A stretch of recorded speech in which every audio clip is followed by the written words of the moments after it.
Millionaire CEO discovers he's a father of four. What happens next will leave you speechless. Jonathan John Cavendish was a name whispered with reverence in the hallowed halls of Wall Street. A legend in the world of finance, he was a self-made billionaire. His empire built on a foundation of shrewd investments, calculated risks, and an unwavering determination to succeed. At 70, his face, a roadmap of years spent conquering the cutthroat world of high finance, held a certain gravitas, a quiet authority that commanded respect from even the most seasoned veterans of the industry. His life was a symphony of power breakfasts, transatlantic flights on his private jet, and exclusive charity galas where the champagne flowed freely and fortunes were pledged for worthy causes. John resided in a palatial mansion nestled amidst the rolling hills of Westchester County, a sprawling estate that spoke of his immense wealth and refined taste. The house was a masterpiece of architectural design, its interiors adorned with priceless artworks, antique furniture, and a collection of rare books that would make any bibliophile envious. But despite the opulence of his surroundings and the constant buzz of activity that surrounded him, John harbored a deep-seated loneliness, a void that no amount of material possessions could fill. His beloved wife, Elizabeth, the woman who had been his rock, his confidant, and his partner in every sense of the word, had succumbed to a long battle with a rare illness 5 years prior. Her absence left a gaping hole in his life, a silence that echoed through the grand hallways of his mansion. His only child, a daughter named Victoria, was a successful surgeon carving her own path in the bustling metropolis of London, their contact limited to weekly video calls and the occasional visit during the holidays. John had always been a man of unwavering focus and ironclad discipline. He approached life with the strategic mind of a chess grandmaster, calculating every move, anticipating every outcome. Emotions were a distraction, a weakness to be suppressed in the relentless pursuit of his goals. He had built his empire on logic and control, his personal life carefully compartmentalized, his vulnerability hidden behind a facade of stoic determination. But this carefully constructed world, this fortress of logic and reason, was about to be breached, forcing him to confront emotions he had long suppressed and embrace a reality he never could have imagined. One crisp autumn morning, as John was immersed in a particularly complex financial report in his oak-paneled study, the tranquility of his estate was shattered by the insistent ringing of the doorbell.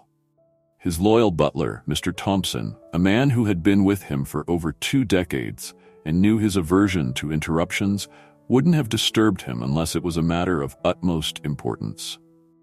With a frown creasing his brow, John excused himself from his meticulously organized desk and made his way to the grand foyer of his mansion. Standing on his doorstep was a woman he didn't recognize. She appeared to be in her late 30s, her face etched with a mixture of anxiety and determination. Clinging to her side were 4 little girls, identical in their appearance, their eyes wide, with a mixture of curiosity and apprehension. They were a picture of adorable chaos, with matching red coats, rosy cheeks, and bright, inquisitive eyes that seemed to take in every detail of their opulent surroundings. "Mr. Cavendish?" the woman inquired, her voice hesitant. "My name is Grace Miller. I believe you might be the father of these children." John stared at the woman and the quartet of little girls, his mind reeling. He had never seen them before in his life. This had to be some elaborate hoax, a cruel joke orchestrated by a rival, perhaps. He was a man of logic and reason, and this situation defied all logic. Grace, sensing his disbelief, explained that she had been a surrogate for a couple who had tragically lost their lives in a plane crash shortly after the girls were born. While going through their belongings, she discovered a hidden compartment in a vintage chest, revealing a series of letters and legal documents. These documents disclosed that the sperm donor used for the conception was none other than Jonathan Cavendish himself. A subsequent DNA test confirmed the astonishing truth. John was indeed the biological father of these 4 little girls, Eleanor, Isabel, Caroline, and Amelia. The revelation hit John like a thunderbolt, leaving him stunned and disoriented. He had never considered the possibility of having more children, let alone 4 at once. His life, carefully planned and executed, was suddenly thrown into disarray. He was a father, Not just to Victoria, but to 4 more daughters he never knew existed. He invited Grace and the girls into his home, his mind still struggling to process the enormity of the situation. He led them to his spacious living room, where a fire crackled merrily in the hearth, casting a warm glow over the elegant furnishings. He offered them tea and pastries, his hands trembling slightly as he poured the steaming liquid into delicate china cups. Grace, sensing his inner turmoil, gently explained the girls' situation. They had been living in a foster home since the tragic death of their adoptive parents, but the foster family was no longer able to care for them. They were facing the prospect of being separated, sent to different homes, their bond broken. John listened, his heart heavy with a sense of responsibility he had never felt before. He had always been a man of action, a problem solver. And now he was faced with the biggest challenge of his life. How to be a father to 4 little girls he didn't know. How to integrate them into his world of boardrooms and business deals. How to open his heart to a love he had thought lost forever. The initial shock gradually gave way to a maelstrom of emotions. Confusion, disbelief, and a flicker of fear battled within him. He had always prided himself on his control, his ability to remain calm in the face of any challenge. But this was different. This was a situation that defied all logic, a curveball life had thrown his way that he couldn't simply strategize his way out of. He looked at the 4 little girls, their innocent faces filled with a mixture of hope and uncertainty, and a pang of guilt pierced his carefully constructed defenses. He had played a role in bringing them into the world, and now, through a cruel twist of fate, they were his responsibility. He couldn't simply turn his back on them, pretend they didn't exist. He thought of Elizabeth, his late wife, and how she would have reacted to this news. He could almost hear her gentle voice, her words filled with compassion and understanding. She would have welcomed these girls with open arms, her heart overflowing with love for these innocent children who had been dealt such a cruel hand in life. He thought of Victoria, his daughter, and how she would react to the news that she had 4 younger sisters. He knew she would be surprised, perhaps even a little apprehensive. But he also knew that her kind heart and generous spirit would embrace these girls as part of the family. He thought of his own childhood, growing up in a loving but modest home, his parents working tirelessly to provide for him and his siblings. He remembered the feeling of security and belonging, the unconditional love that had shaped him into the man he was today. He realized that these 4 little girls, these unexpected additions to his life, deserved the same love and security, the same sense of belonging that he had been fortunate enough to experience. He couldn't deny them that, couldn't deprive them of the chance to have a stable and loving home. He looked at them again, their eyes shining with a mixture of curiosity and hope, and a warmth spread through his chest, a feeling he hadn't experienced in years. It was a feeling of connection, of responsibility, of love. He knew what he had to do. The weight of the decision pressed down on him, a heavy burden that threatened to crush him under its weight. He could provide for the girls financially, ensure they had the best of everything, but keep them at arm's length, maintain the carefully constructed walls around his heart. Or he could take a leap of faith, embrace the chaos, and open his life to these 4 little strangers who were, in fact, his own flesh and blood. He paced the length of his study, the Persian rug muffling his footsteps as he wrestled with his emotions. He thought of the life he had built, the empire he had created, the legacy he had hoped to leave behind. Could he reconcile that life with the demands of fatherhood, with the unpredictable nature of children, with the emotional roller coaster that came with raising a family? He thought of the girls, their innocent faces etched in his mind. He imagined their laughter echoing through the halls of his mansion, their tiny hands reaching for his, their voices calling him Daddy. He imagined the joy of watching them grow and learn, of sharing his love of knowledge and the arts with them, of guiding them through the challenges and triumphs of life. He thought of Elizabeth, her gentle spirit urging him to embrace these children, to open his heart to the love they offered. He thought of Victoria, her kind smile and reassuring words echoing in his ears.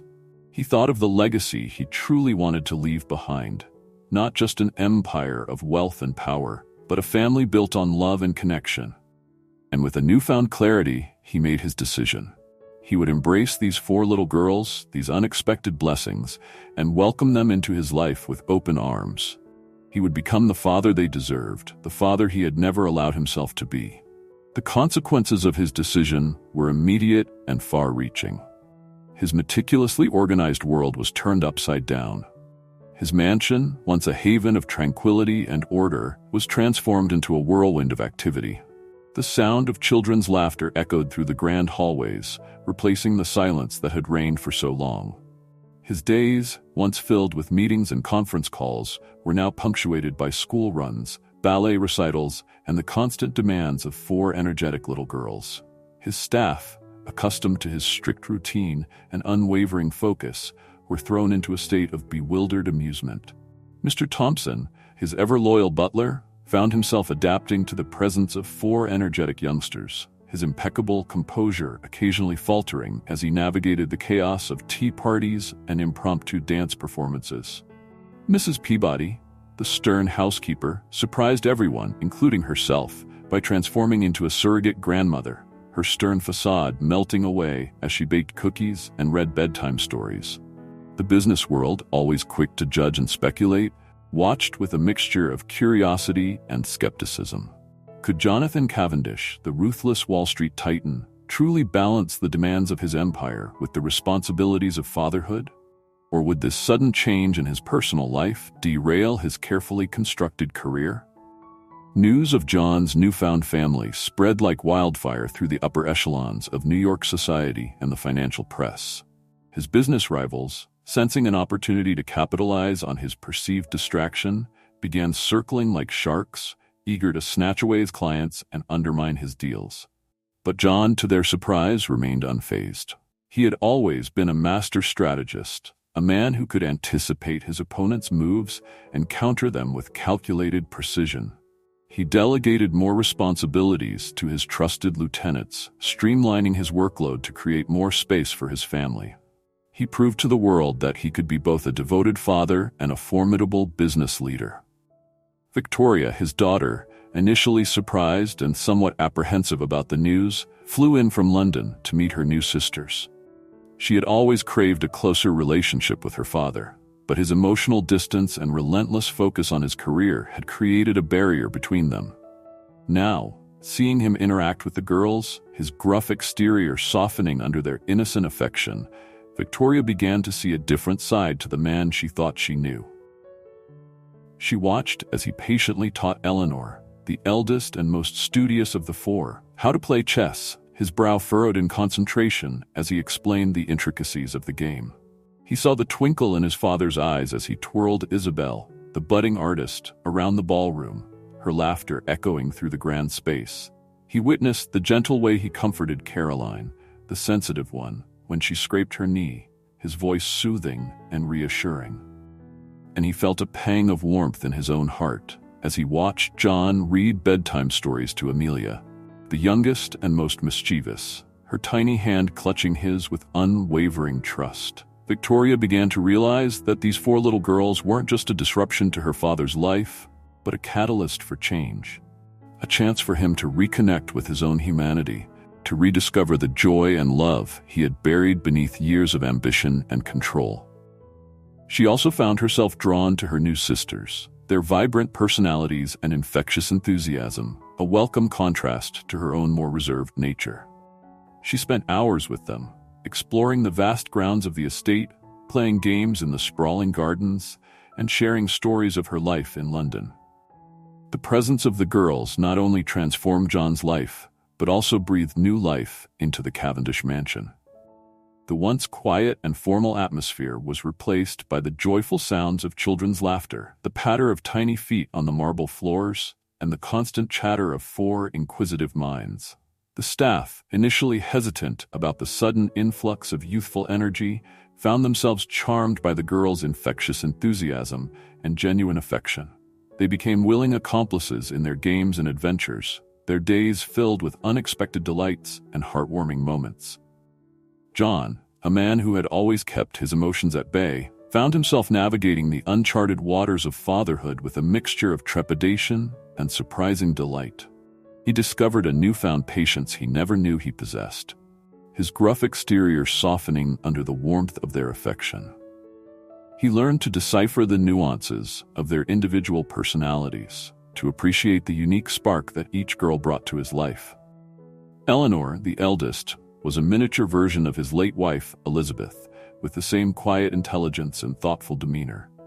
She was a bookworm, her nose always buried in a novel, her mind a sponge for knowledge. John found himself drawn to her quiet intensity, her thirst for learning mirroring his own. He spent hours with her in his study, surrounded by his collection of first editions and leather-bound classics, sharing his love of literature and history. He delighted in her insightful questions and her eagerness to learn, her presence filling the void left by Elizabeth in a way he never thought possible. Isabel, the second eldest, was a whirlwind of energy and creativity. She was a natural performer, always singing and dancing, her imagination running wild. John, who had always valued discipline and restraint, found himself swept up in her infectious enthusiasm.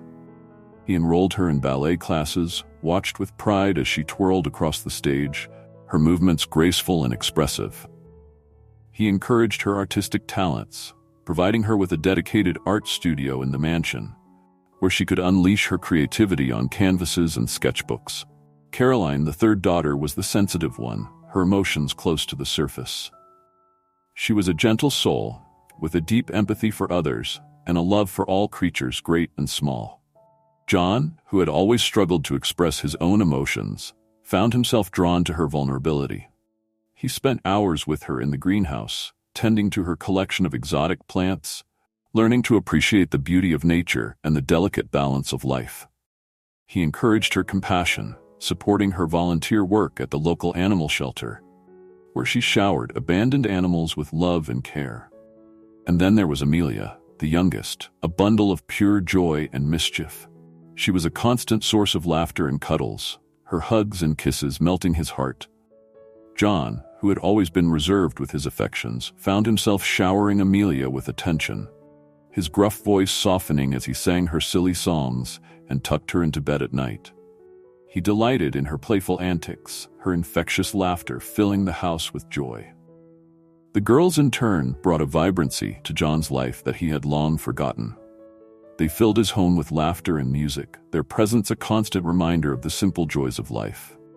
They challenged his rigid routines, forcing him to slow down, to appreciate the moment, to see the world through their innocent eyes. He began to rediscover the playful side of himself, the part that had been buried under years of ambition and responsibility. He found himself building pillow forts in the living room, engaging in impromptu tickle fights, and reading bedtime stories with animated voices and exaggerated expressions. He learned to let go of his need for control, to embrace the spontaneity and unpredictability of childhood. He also learned the importance of vulnerability, of allowing himself to feel and express his emotions. He cried with Caroline when her pet goldfish died. He laughed with Isabel as she recounted her day at school. He shared his fears and anxieties with Eleanor, and he reveled in the unconditional love of Amelia. The girls weren't just his daughters, they were his teachers, guiding him on a journey of self-discovery, helping him to reconnect with his own humanity. They opened his heart to a love he had thought lost forever, filling his life with a joy and purpose he had never known before.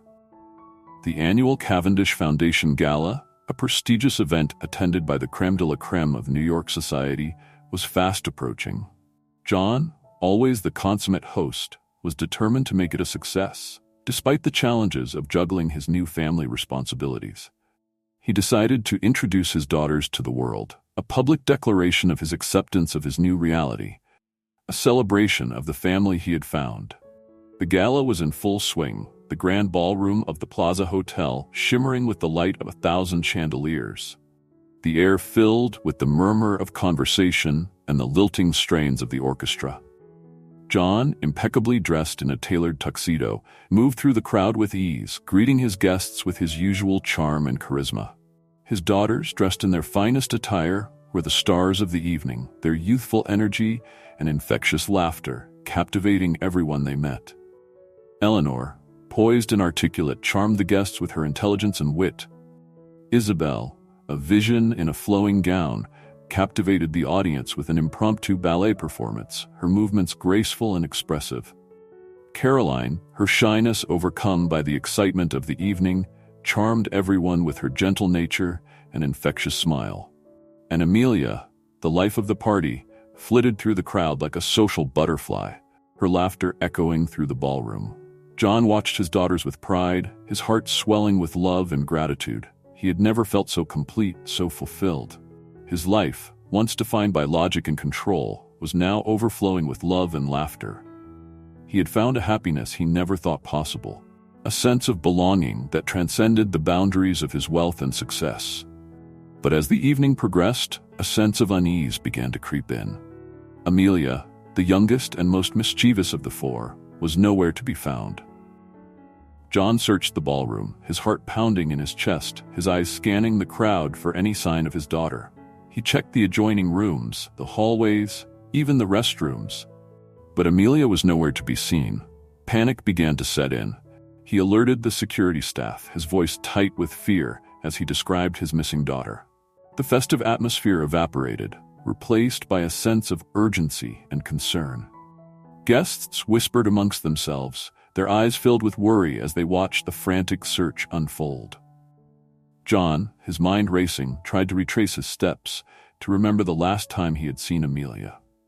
He recalled her excitement about exploring the hotel, her fascination with the grand staircase and the glittering chandeliers. He remembered her asking about the rooftop garden, her eyes sparkling with curiosity. He rushed towards the elevators, his heart pounding in his chest. He prayed that Amelia had simply wandered off, drawn by her adventurous spirit, and that she was safe and sound somewhere within the confines of the hotel. As he reached the rooftop garden, a sense of dread washed over him. The door was slightly ajar, a gentle breeze rustling the leaves of the potted plants.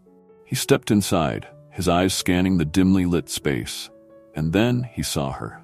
Amelia was perched precariously on the edge of the rooftop, her small figure silhouetted against the backdrop of the city skyline. She was leaning over the railing, her gaze fixed on the bustling streets below, her face a mixture of fascination and fear. John's breath caught in his throat. He moved towards her slowly, his footsteps silent on the stone pavement. He spoke her name softly, his voice trembling with a mixture of fear and relief. Amelia turned, her eyes widening in surprise. She took a step back, her foot slipping on the damp surface. John lunged forward, his arms outstretched, his heart pounding in his chest. He grabbed her just as she lost her balance, pulling her back from the edge, his grip firm and secure.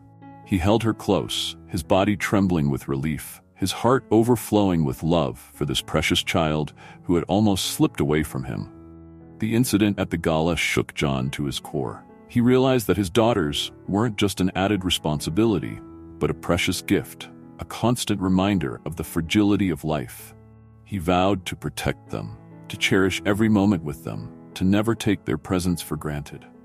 He began to reevaluate his priorities, shifting his focus from the relentless pursuit of success to the nurturing of his family. He scaled back his workload, delegating more responsibilities to his trusted team, creating more space in his life for his daughters. He became more involved in their daily lives, attending their school events, helping them with their homework, and taking them on weekend adventures. He explored the city with them, visiting museums, attending Broadway shows, and picnicking in Central Park. He even took them on a trip to Disney World, where he watched with delight as they met their favorite characters and rode the thrilling rides. He also made a conscious effort to strengthen his relationship with Victoria. He invited her to join their family outings, sharing his newfound love of fatherhood with his daughter.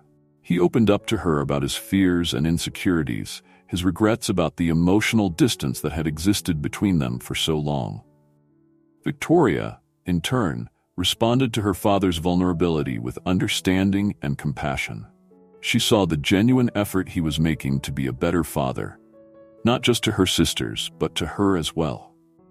The wall that had separated them for so long began to crumble, replaced by a newfound bond of love and respect. John also sought the help of a family therapist, recognizing that he needed guidance in navigating the complexities of raising 4 young girls. He learned about the importance of setting boundaries, of communicating effectively, and of fostering a sense of individuality within the family unit.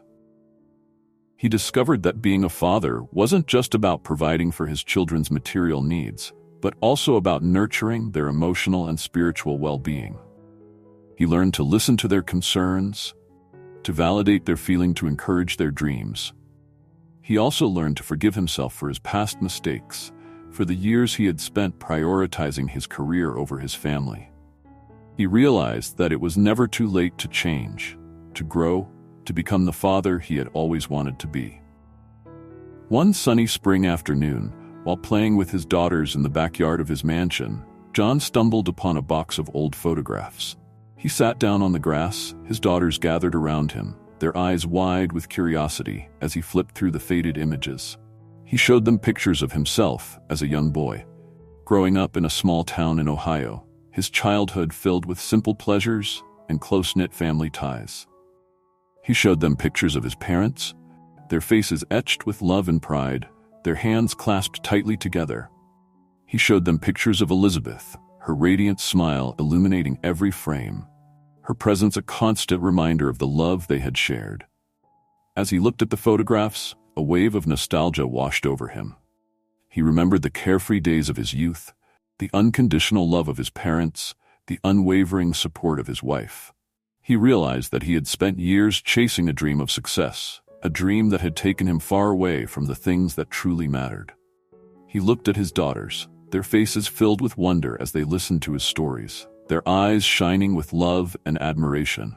He realized that they were his greatest treasure, his most precious legacy. In that moment, John made a decision. He would sell his mansion, the symbol of his material success, and move to a smaller, more family-friendly home in a quiet suburb. He would create a haven for his daughters, a place where they could grow and thrive, surrounded by love and laughter. He would also step down as CEO of Cavendish Industries, handing the reins to his capable successor. He would devote his time and energy to his family, to nurturing his daughters' dreams and aspirations. He would become a philanthropist, using his wealth and influence to make a positive impact on the world. He would support causes that were close to his heart, causes that would benefit children and families, causes that would create a better future for generations to come. He would embrace his new role as a father, not as a burden or a distraction, but as a blessing, a chance to experience a love he had thought lost forever. John, once a solitary figure driven by ambition, was transformed by the love of his daughters. He learned to embrace the chaos, to find joy in the simple things, to appreciate the beauty of a child's laughter. He discovered a capacity for love he never knew he possessed, his heart expanding to encompass not just his daughters, but also his daughter Victoria and the memory of his late wife Elizabeth. He realized that true success wasn't measured in dollars and cents, but in the richness of his relationships, the depth of his love, the impact he had on the lives of others. He had spent years chasing the illusion of success, only to discover that true happiness lay in the simple act of being present, of cherishing the moments, of loving and being loved. He looked back on his life with a mixture of regret and gratitude. He regretted the years he had wasted chasing empty ambitions, the emotional distance he had created between himself and his daughter Victoria. But he was also grateful for the unexpected gift of his 4 younger daughters, for the opportunity to experience a love he had thought lost forever. He had learned that life was unpredictable, that fate had a way of throwing curveballs when you least expected them.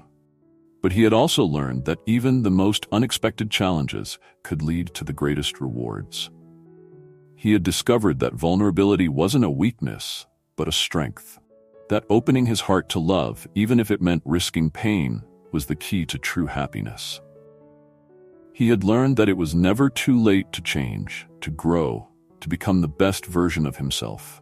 He found joy in the everyday moments, in reading bedtime stories to his daughters, in helping them with their homework, in watching them play in the backyard. He found fulfillment in supporting their dreams, in encouraging their passions, in watching them blossom into strong and independent young women. He also found solace in his renewed relationship with Victoria. They spent hours talking, sharing their hopes and fears, their dreams and aspirations. He learned to appreciate her strength and independence, her dedication to her career, and her unwavering love for her family. He cherished the memories of Elizabeth, his late wife, her love, a guiding light in his life. He honored her memory by living a life filled with love and compassion, by being the best father he could be to their daughters. He found peace in knowing that he had finally found his true purpose, his true calling. He was no longer just Jonathan Cavendish, the Wall Street tycoon.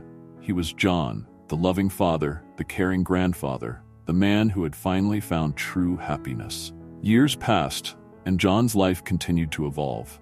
He embraced his new role as a full-time father with gusto, his days filled with school runs, dance recitals, and endless tea parties. He learned to braid hair, decipher the nuances of teenage angst, and navigate the complexities of parent-teacher conferences. He became a fixture at his daughter's soccer games, his booming voice the loudest in the crowd, his cheers a source of both embarrassment and pride for his girls. He also became a pillar of his community, his philanthropic endeavors touching countless lives. He established a foundation in Elizabeth's name, providing scholarships to underprivileged students and funding research for rare diseases. He volunteered at a local homeless shelter, his business acumen proving invaluable in streamlining their operations and securing much-needed funding. He even ran for local office, his passion for education and community development leading him to a seat on the school board. His transformation was remarkable, a testament to the power of love and the resilience of the human spirit. The man who had once been defined by his ambition and his pursuit of wealth had discovered a deeper meaning in life, a purpose that transcended the boundaries of his material success. He found joy in the everyday moments, in reading bedtime stories to his daughters, in helping them with their homework, in watching them play in the backyard. He found fulfillment in supporting their dreams, in encouraging their passions, in watching them blossom into strong and independent young women. Eleanor, the bookworm, went on to become a renowned historian, her research shedding new light on forgotten chapters of the past. Isabel, the dancer, became a principal ballerina with the New York City Ballet, her graceful movements captivating audiences around the world.